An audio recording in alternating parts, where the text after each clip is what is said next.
மீன ராசி நண்பர்களுக்கான ஜனவரி மாத ராசி பலன்கள். ராசிநாதன் 4ஆம் இடத்திலிருந்து 10ஆம் இடத்தை பார்க்குறாரு. உங்களுக்கு பதவி, வேலை இதெல்லாம் இழுபறியாக இருந்தது. இப்பொழுது எல்லாம் சாதகமாக மாறுது. குடும்பத்தில் உங்கள் பேச்சு தான்.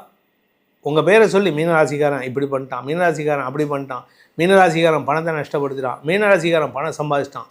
எல்லாம் இந்த மாதத்தை பொறுத்த வரைக்கும் மீனராசியில் பிறந்த குழந்தைகள், படிக்கின்ற குழந்தைகள் தங்களுடைய படிப்பு சம்பந்தமாக எடுத்த முயற்சி வெற்றியை தரும்.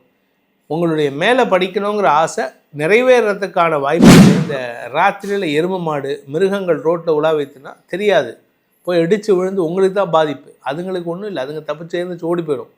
ஏன்னா அதுங்களுக்கு நம்ம மோதுறதெல்லாம் ஜஸ்ட்டு குசடிக்கிற மாதிரி.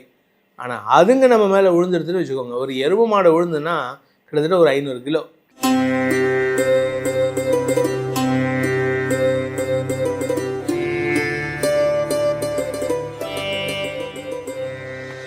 ஓம் ஸ்ரீ குருப்யோ நமஹ. ஹரிஹி ஓம். ஜெய் புவனேஸ்வரி. ஜோதிடர்கள் நேயர்கள் அனைவருக்கும் உங்கள் வேத ஜோதிடர் பிரகாஷ் நரசிம்மனின் 2026 புத்தாண்டு நல்வாழ்த்துக்கள். ஜனவரி மாத ராசி பலன்கள். இந்த மாதாந்திர ராசி பலன்கள் அனைத்தும் பொது பலன்கள் மட்டுமே. திருக்கணித பஞ்சாங்க முறைப்படி கணிக்கப்படுகின்ற இந்த பலன்கள் உங்களுக்கு சாதகமாகவோ பாதகமாகவோ நடந்திட உங்களுடைய ஜனனகால ஜாதகம் மற்றும் தசாபுக்திகள் துணை நிற்க வேண்டும். இந்த வருஷம் எப்படி இருக்க போகிறது அப்படின்னு பார்த்தீங்கன்னா, மனோகாரகன் சந்திரன்னு சொல்லக்கூடிய அந்த சந்திரன், அவர் மாத்திருக்காரகனும் கூட. அவர் ரிஷபராசியில் உச்சஸ்தானத்தில் இருக்கார். சுகஸ்தானம் வலுப்பெற்று இருக்குது. அதாவது காலபுருஷ தத்துவத்துக்கு 4ஆம் இடத்ததிபதி உச்சமாக இருக்கிறது விசேஷம் குடும்பஸ்தானத்தில்.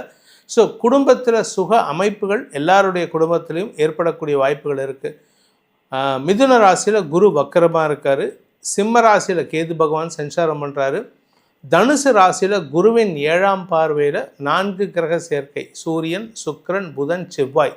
இந்த 4 கிரக சேர்க்கை. இதில் செவ்வாய் உச்சஸ்தானத்துக்கு பக்கத்தில் இருக்கார். சுக்கிரன் உச்சத்தை நோக்கி பயணிச்சுட்டு இருக்காரு. கும்பராசியில் ராகு இருக்கார். மீன ராசியில் சனி பகவான் இருக்கார். குரு பகவானுடைய வீட்டில் சனி பகவான் இருக்கார். இதுதான் இந்த மாதத்தினுடைய ஆரம்ப கட்ட கிரக நிலவரம். இந்த மாதத்தில் வரக்கூடிய கிரக பெயர்ச்சிகள் அப்படின்னு பார்த்தீங்கன்னா, ஜனவரி 12ஆம் தேதி அன்னைக்கு சுக்கிரன் தனுசு ராசியிலிருந்து மகர ராசிக்கு பயிற்சி ஆகிறார். ஜனவரி 14ஆம் தேதி மதியம் 3:01 சூரியன் தனுசு ராசியிலிருந்து மகர ராசிக்கு பயிற்சி ஆகிறாரு. அதாவது தனுர் மாதம் முடிந்து மகர மாதம், அதாவது தை மாதம் பிறப்பு. ஜனவரி 14ஆம் தேதி மதியம் 3:01 அடுத்த நாள் தான் நம்ம தைப்பொங்கல் கொண்டாடுவோம். ஜனவரி 15ஆம் தேதி அன்னைக்கு செவ்வாய் தனுசு ராசியிலிருந்து மகர ராசிக்கு உச்சஸ்தானத்தை அடைகிறார். ஜனவரி 17ஆம் தேதி அன்னைக்கு புதன் தனுசு ராசியிலிருந்து மகர ராசிக்கு பயிற்சி ஆகிறார். ஸோ இந்த தனுசு ராசியில் 4 கிரக சேர்க்கை ஏற்பட்டிருக்கு. டிசம்பர் 14, 15, 16 வரைக்கும். 17ஆம் தேதி அன்னைக்கு புதனும் பயிற்சி ஆகிறதுனால இந்த 4 கிரக சேர்க்கை மகர ராசியில் ஏற்படுறது. இந்த மாதத்தில் வரக்கூடிய விசேஷமான நாட்கள்னு பார்த்திங்கன்னா, தை அமாவாசை ஜனவரி 18ஆம் தேதி அன்னைக்கு வருது. பௌர்ணமி அதாவது மார்கழி மாத பௌர்ணமி, ஆருத்ரா தரிசனம் ஜனவரி 3ஆம் தேதி அன்னைக்கு வருது. போகி பண்டிகை ஜனவரி 14 போகி பண்டிகை, 15 தைப்பொங்கல், 16 மாட்டுப்பொங்கல், 17 காணும் பொங்கல். தை அமாவாசை 18ஆம் தேதி. பீஷ்மாஷ்டமி ஜனவரி 26ஆம் தேதி அன்னைக்கு. ஜனவரி 25 ரத சப்தமி, 26 பீஷ்மாஷ்டமி, 27 தை கிருத்திகை. இந்த மாதத்தில் இதுதான் விசேஷமான நாட்கள். இந்த நாட்கள்லாம் எதுக்கு சொல்கிறேன் அப்படின்னு கேட்டால், உங்களுக்கான விஷயங்கள் மட்டும் இல்லைங்க. இந்த நாட்களில் தான் நீங்கள் பரிகாரம் பண்ணுறதா இருந்தால் இந்த குறிப்பிட்ட நாட்களில் நீங்கள் பண்ணினீங்கன்னா ரொம்ப விசேஷமாக இருக்கும். இந்த மாதத்துக்கான பலன்கள் உங்கள் ராசிக்கு எப்படி இருக்குன்னு இப்போ பார்க்க போகிறோம். மீன ராசி நண்பர்களுக்கான ஜனவரி மாத ராசி பலன்கள். ராசிநாதன் 4ஆம் இடத்திலிருந்து 10ஆம் இடத்தை பார்க்குறாரு. உங்களுக்கு பதவி, வேலை இதெல்லாம் இழுபறியாக இருந்தது. இப்பொழுது எல்லாம் சாதகமாக மாறுது.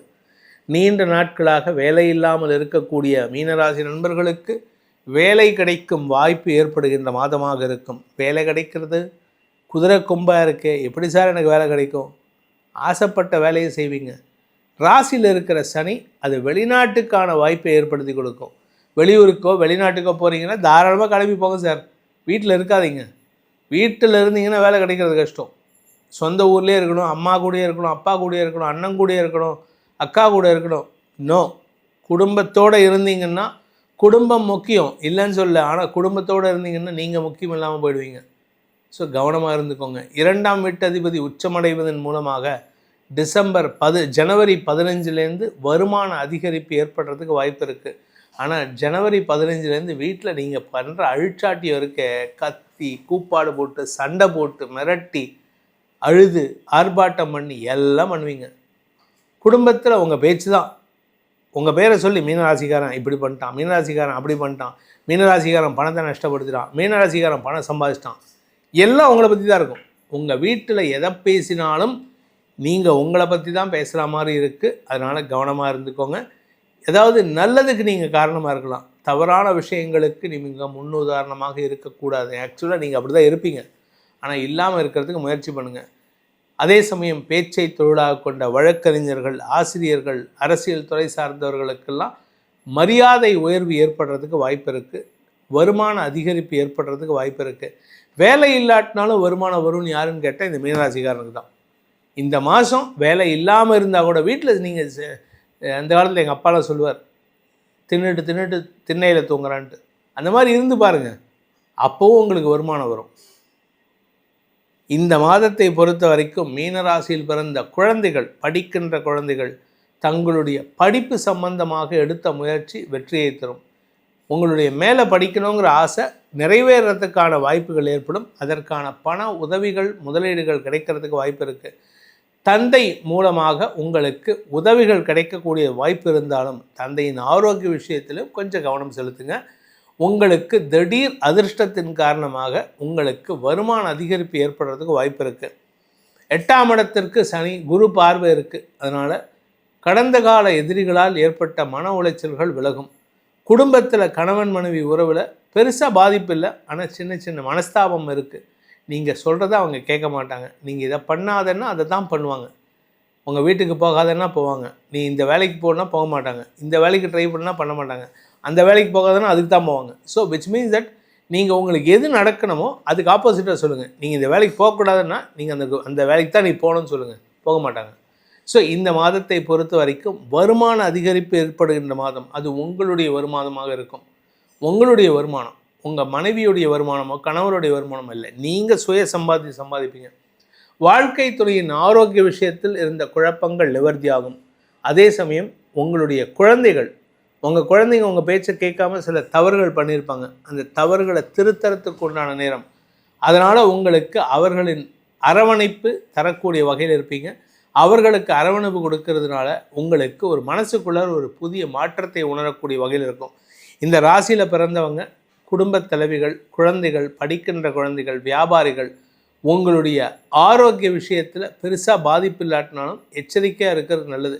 ஏன்னா இந்த இடுப்பு பகுதியில் சனி பார்வை இருக்குது. இடுப்பு பகுதி, முட்டி பகுதி. எங்கேயாவது வண்டியில் போகிறீங்க அப்படின்னா ரேஷ் டிரைவிங் அவாய்ட் பண்ணுங்கள். ராத்திரியில் வெளியில் போகிறீங்க அப்படின்னா ரொம்ப லேட் நைட்லாம் போகாதீங்க. ஏன்னா இந்த ராத்திரியில் எருமை மாடு, மிருகங்கள் ரோட்டில் உலா வைத்துனா தெரியாது, போய் இடித்து விழுந்து உங்களுக்கு தான் பாதிப்பு. அதுங்களுக்கு ஒன்றும் இல்லை, அதுங்க தப்பு சேர்ந்துச்சு ஓடி போயிடும். ஏன்னா அதுங்களுக்கு நம்ம மோதுறதெல்லாம் ஜஸ்ட்டு கொசடிக்கிற மாதிரி. ஆனால் அதுங்க நம்ம மேலே விழுந்துடுதுன்னு வச்சுக்கோங்க. ஒரு எருமை மாடு விழுந்துன்னா கிட்டத்தட்ட ஒரு 500 கிலோ தாங்குவோமா? நம்ம தாங்க முடியாது. பசுமாடு விழுந்தாலே 350 கிலோ, 50 கிலோ. ஒரு மனுஷன் விழுந்தாலே தாங்க முடியறதில்ல. 350 கிலோ பசுமாடு, 400 கிலோ எருமை மாடெல்லாம் விழுந்ததுன்னா எலும்பு முறிவு ஏற்படுறதுக்கு வாய்ப்பு இருக்குது. கவனமாக இருந்துக்கோங்க.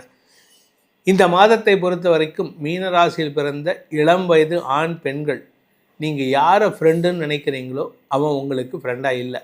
யார் ஃப்ரெண்ட் இல்லைன்னு நினைக்கிறீங்களோ அவங்க தான் ஃப்ரெண்டாக செயல்படுறாங்க. எதிர்பாலினத்தவர்களின் நட்பு அமோக பலன்களை ஏற்படுத்தும். உங்கள் கௌரவத்தை மீட்டெடுப்பதற்கு அவர்களின் உண்மையான நட்பு சாதகமான பலன்களை ஏற்படுத்தும். இந்த மீனராசியில் பிறந்த உத்தியோகஸ்தர்களுக்கு வேலையில் மாற்றம் ஏற்படுறதுக்கு வாய்ப்பு இருக்குது. நீங்கள் என்னதான் தப்பு சொன்னாலும் சரி, உங்கள் மேலதிகாரி உங்களுக்கு சப்போர்ட்டிவாக செயல்படுவாங்க. ஸோ அதனால் யாரை தப்பு சொல்கிறோமோ அவங்கக்கிட்டேருந்து உதவி கிடைக்கிறதுனால உங்கள் மனநிலையில் மாற்றம் ஏற்படுகின்ற மாதமாக இருக்கும். இந்த மாதத்துக்கான பரிகாரம், அதாவது மீன ராசியில் பிறந்தவர்கள் செய்ய வேண்டிய பரிகாரம், அகோர வீரபத்ரர். அகோர வீரபத்ரர் இவர் வந்து சிவனுடைய ஒரு அம்சம். வீரபத்ரர் தான் அவர் பேர். அகோர வீரபத்ரர்னா அவ்வளவு அழகாக இருப்பார்.